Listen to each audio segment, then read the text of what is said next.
ಹೃದಯಾಘಾತದ ಮರಣ ಮೃದಂಗ ಮುಂದುವರೆದಿದೆ. ಹೃದಯಾಘಾತಕ್ಕೆ 56 ವರ್ಷದ ಶಾಂತವ್ವ ತೋಟಗೇರ ಸಾವನ್ನಪ್ಪಿದ್ದಾರೆ. ಧಾರವಾಡ ತಾಲೂಕಿನ ಯಾದವಾಡ ಗ್ರಾಮದ ನಿವಾಸಿ ಶಾಂತವ್ವ ಅವರು ನಿನ್ನೆ ಮಗಳನ್ನ ಮನೆಗೆ ಕರ್ಕೊಂಡು ಬರೋಕೆ ಅಂತ ಹೇಳಿ ಬಂದಿದ್ರು.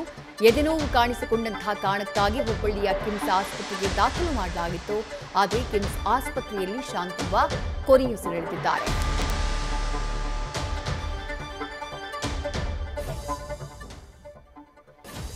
ರಾಜ್ಯದಲ್ಲಿ ಹಾರ್ಟ್ ಅಟ್ಯಾಕ್ ಪ್ರಕರಣಗಳ ಸರಣಿ ಮುಂದುವರೆದಿದೆ.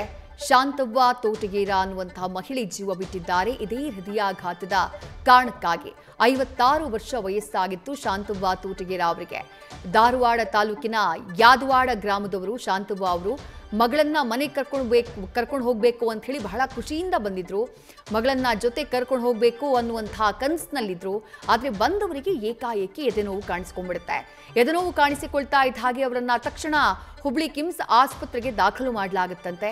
ಆದರೆ ಹುಬ್ಳಿ ಕಿಮ್ಸ್ ಆಸ್ಪತ್ರೆಯಲ್ಲಿ ಚಿಕಿತ್ಸೆ ಫಲಕಾರಿಯಾಗದೆ ಶಾಂತವ್ವ ತೋಟಗೇರ 56 ವರ್ಷದ ಶಾಂತವ್ವ ತೋಟಗೇರ ಜೀವ ಕಳ್ಕೊಂಡ್ಬಿಟ್ಟಿದ್ದಾರೆ.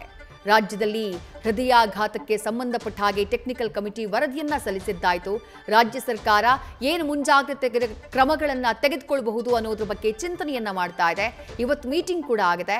ಇದೆಲ್ಲದರ ಮಧ್ಯೆ ಹೃದಯಾಘಾತದಿಂದ ಆಗ್ತಾ ಇರುವಂತಹ ಸಾವಿನ ಸರಣಿ ಕೊನೆಯೇ ಆಗ್ತಿಲ್ಲ ಅನ್ನೋದು ಆಘಾತಕಾರಿ.